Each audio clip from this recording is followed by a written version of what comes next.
আমি আরেকটা নাসিহা করব, রমজান মাসে বেশি থেকে বেশি মানুষকে খাওয়ান, বেশি বেশি খাওয়ান, ইফতার করান। আমি বলি মসজিদগুলোতে প্রত্যেক দিন আসর থেকে মাগরিব পর্যন্ত দিনের কথাবার্তা আলোচনা করেন, তালিম করেন। আপনাদের কাছে বই আছে, মুনতাখা হাদিস আছে, ফয়জুল কালাম বই আছে, রিয়াদুস সালেহিন বই আছে, মিশকাত আছে, আলেম আছেন, ইমাম সাহেব আছেন, একটা বিশেষ বিষয় নিয়ে আলোচনা শুরু করেন। মাগরিব পর্যন্ত আলোচনা চলবে, সবাই মিলে ইফতার করেন, একটা ইসলামিক পরিবেশ গড়ে তোলেন, মানুষকে ইফতার করেন, বেশি বেশি ইফতার করেন। আপনার সামর্থ্য থাকলে, সামাজিক যদি পদমর্যাদা থাকে, সমাজের মানুষকে আপনি ইফতার করান, ইফতার পার্টি করেন, ইফতার অ্যারেঞ্জমেন্ট করেন। পার্টি বলা ঠিক না, আসলে ইফতার মাহফিল বলতে পারি আমরা। ইফতার মাহফিল করেন বেশি বেশি, মানুষকে ইফতার, একজন ব্যক্তিকে ইফতার করালে ওই ব্যক্তির রোজার নেকি আপনি পেয়ে যাবেন ইনশাআল্লাহ। প্রজেক্ট করেন, ইফতারের প্রজেক্ট করেন, মানুষের টাকাগুলো নেন, সংগ্রহ করে গরিবদের মাঝে ইফতার বিলিয়ে দেন। দুইটা পদ্ধতি হতে পারে, আমি নিজেও করবো ইনশাআল্লাহ তাআলা। দুটো পদ্ধতি হতে পারে, ডেইলি বেসিসে ইফতার দিতে পারেন, অথবা মাসের বাজার করে দেন।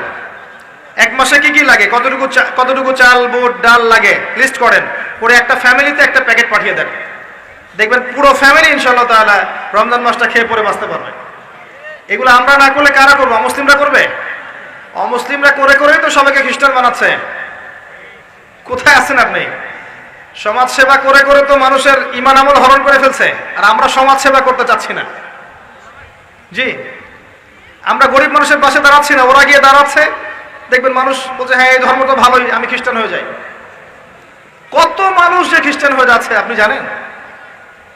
পরে বুঝবেন, যখন আমরা এই যে হাত বাঁধা, পায়ে পা রফুলে ইত্যাদি নিয়ে মারামারি করছি, কে কোন মাযহাব, কে কোন তরিকা, কার কোন ত্রুটি আছে, এগুলো নিয়ে আমরা সোশ্যাল মিডিয়ায় ঘাটাঘাটি করছি। এই সময়গুলোর মধ্যে এগুলো অনেক এগিয়ে গেছে। এরা আরো এসব এই খোরমা জিলাপি নিয়ে মারামারি করতে থাক, দেখবেন আস্তে আস্তে আস্তে আস্তে কোন দিকে চলে যায় পরিস্থিতি। গলার মধ্যে দড়ি দিয়ে ফাঁস লাগানো হয়ে গেছে, খালি টানা বাকি আছে, আর এখন ঝগড়া করে বেড়াচ্ছে কোন আলেমের কোন সমস্যা। লাহুম কুলুবুন লা ইয়াফকাহুনা বিহা, আল্লাহ পাক বলেছেন সূরা আরাফ 179-তে। রমজান মাসে বেশি বেশি ইফতার করান, বেশি বেশি দান সাদাকা করেন। আর একটা কাজ বলে আমি শেষ করছি, রমজান মাসে পরিবারকে সময় দেন, পরিবারকে সময় দেন। পরিবারের হক আছে আমাদের উপরে, স্ত্রীকে সময় দেন, স্বামীকে সময় দেন, একসাথে ইফতার বানান, একটা পরিবেশ, একটা আনন্দ, একটা উৎসবের আমেজ যেন বিরাজ করে। ছোট ছোট বাচ্চাদেরকে রোজা রাখতে উৎসাহিত করেন, সবাই একসাথে বসে একটা বড় প্লেটে ইফতার করেন। বাচ্চারা যখন বড় হবে তখন বলবে ছোটবেলায় আমরা বাবা মার সাথে এভাবে ইফতার করেছি, সংস্কৃতি লালন করেছে। পারিবারিক হৃদ্যতা চলে আসেন, প্রতিবেশীকে ইফতার পাঠান, প্রতিবেশীকে ইফতার হাদিয়া দেন, মসজিদে একসাথে ইফতার করেন। তারপর রাতের বেলা তাহাজ্জুদে দাঁড়ান, তারাবিতে দাঁড়ান, তারাবির নামাজে ধীর স্থিরভাবে কেরাত করেন। ইমাম যাকে নিযুক্ত করবেন তাকে সুললিত কণ্ঠে কোরআন তেলাওয়াত করতে বলবেন, ধীর স্থিরভাবে, তাকে প্রেশার দিবেন না। তার দায়িত্ব নিয়ে নেন, ইমাম হাফেজদের পুরো মাসের দায়িত্ব নেন, তার পরিবারের দায়িত্ব নেন। একটা সম্মানজনক হাদিয়ার ব্যবস্থা করে দিবেন, যাতে করে তারা নিশ্চিন্তে থাকে পুরো মাস, তাকে অন্যদিকে ফোকাস করতে না হয়। অন্য অন্য কান্ট্রিতে যখন কোনো সায়েন্টিস্ট থাকে, তার পরিবারের দায়িত্ব পুরো রাষ্ট্র নিয়ে নেয়, সে ঠান্ডা মাথায় খালি গবেষণা করবে। একই প্রসেস, আপনি আলেম ওলামা, ইমাম হাফেজদের দায়িত্ব নিয়ে নেন, তার পরিবারের দায়িত্ব নিয়ে নেন। বা হুজুর আপনি আপনার কাজ করেন, আমরা আপনার পরিবার দেখছি। তাকে আপনি কোরআন তেলাওয়াত করতে দেন, কোরআন হিফজ করবে, মানুষকে কোরআন শেখাবে, তারাবির নামাজ পড়বে, ইমামতি করবে, মানুষকে দার্স দিবে, খুতবা দিবে। আসেন যে মেজর পয়েন্টটা বাকি আছে সেটা বলি। তার আগে এটাও বলি যে ইফতার করার সময় বেশি খাবেন না।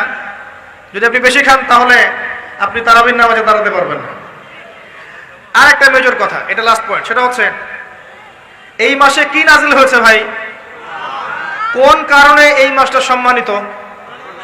এই মাসে আল্লাহর কিতাবকে সময় দিতে হবে, এই কিতাবকে সময় দিতে হবে। আল্লাহ রাব্বুল আলামিন বলেছেন এই কিতাবের মধ্যে সবকিছুর সমাধান আছে। আল্লাহ পাক বলেছেন এই কিতাবে কোনো সন্দেহ নাই। আল্লাহ পাক বলেছেন এই কিতাব আমাদের জন্য সুসংবাদ এবং শেফা, আরোগ্য, রহমা। এখন একটু বসেন, একটু সময় নেন। এই কিতাব প্রথমত আপনাকে তিলাওয়াত করা শিখতে হবে। রমজান মাস আসার আগেই আপনি তিলাওয়াত করা শিখে ফেলেন। যদি না জানেন, রমজান মাসে পুরো এক মাস তাজবিদ শিখবেন স্থানীয় ইমামের কাছে। পারবেন না? এক মাসের মধ্যে কোরআন তেলাওয়াত শেখা সম্ভব, এক মাসে শেখা সম্ভব। শয়তান আপনাকে তিনটা ধোঁকা দিতে পারে। শয়তান আপনাকে বোঝাতে পারে আপনি অনেক জানি, আমার জানার দরকার নাই। শয়তান বোঝাতে পারে আমার বয়স হয়ে গেছে, আমার দ্বারা হবে না। শয়তান বোঝাতে পারে আমার অনেক সময় পড়ে আছে, পরে শিখে নিব। আল্লাহর রাস্তায় শয়তানের ধোকায় পড়বেন না। এই মাসে কোরআন শেখেন। কে জানে আপনি আগামী মাস পান কিনা। কোরআন শিখে নেন, রমজান মাসে তেলাওয়াত করে শিখে নেন, কি পাবেন। কয়েকটা হাদিস বলছি। নবী সাল্লাল্লাহু আলাইহি ওয়াসাল্লাম বলেছেন, এই কোরআন আপনার পক্ষে দলিল হবে অথবা বিপক্ষে দলিল হবে। হুজ্জাতুল লাকা ওয়া আলাইক, আপনার জন্য শাফিউল লিআসহাব, এটা সুপারিশকারী হবে আপনার জন্য। প্রত্যেক হরফে আপনি 10টা করে নেকি পাবেন। কোনোদিনও আমি বলি নাই কোরআন তেলাওয়াত করলে নেকি হবে না। এই যে কাটছাট ভিডিও দেখলে আলেম ওলামাও ভুল মেসেজ পায়, এবং দেখা যায় একজন বরেণ্য আলেম হয়েও ভুল কথা বলতে শুরু করে। এজন্যই বলি এর ক্ষতিকর দিক কত।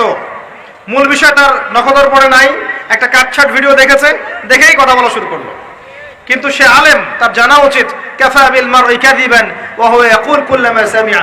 একজন মানুষের জন্য মিথ্যাবাদী হওয়ার জন্য এতটুকু যথেষ্ট, যা শুনলাম যাচাই বাছাই না করেই প্রচার করলাম।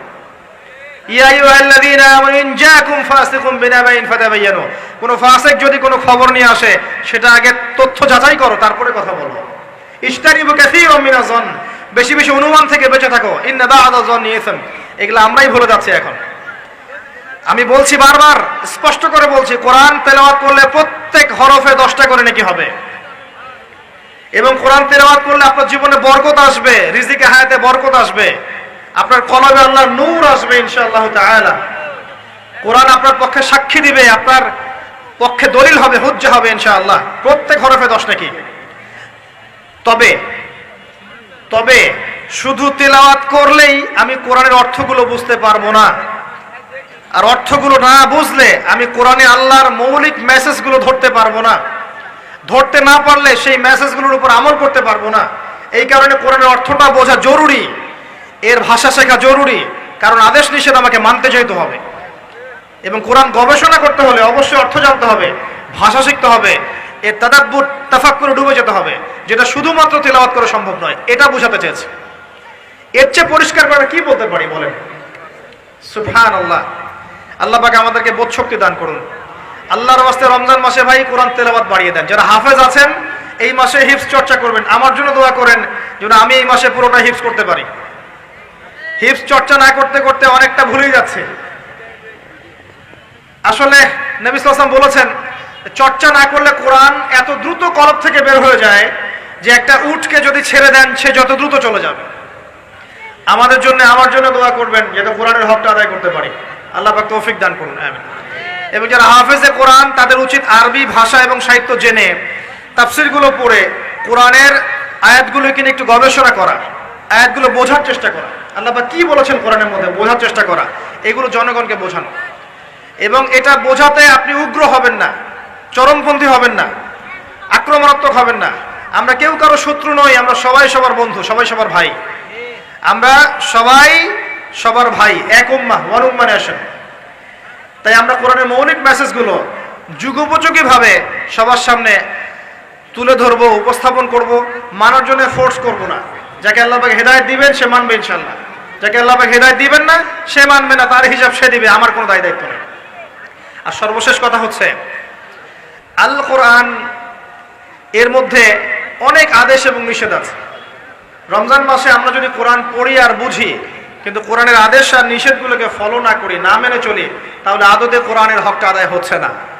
এবং এই কোরআনের মেসেজ আমাদেরকে মুসলিম অমুসলিম সবার দ্বারে দ্বারে পৌঁছে দিতে হবে ইনশাআল্লাহ তাআলা। যেভাবে কোরআনের দাওয়াতের ফলে, হাদিসের দাওয়াতের ফলে নবী সাল্লাল্লাহু আলাইহি ওয়াসাল্লাম আইয়ামে জাহিলিয়াতের সেই জাহিলিয়াতকে দূর করে আলোকিত সমাজ প্রতিষ্ঠা করেছিলেন, ইনশাআল্লাহ আজও সম্ভব এই কোরআন সুন্নাহর দাওয়াতকে দিয়ে আজকের সমাজে চলমান জাহিলিয়াতগুলোকে দূর করে আলোকিত বাংলাদেশ প্রতিষ্ঠা করা। আল্লাহ পাক আমাদেরকে তৌফিক দান করুন।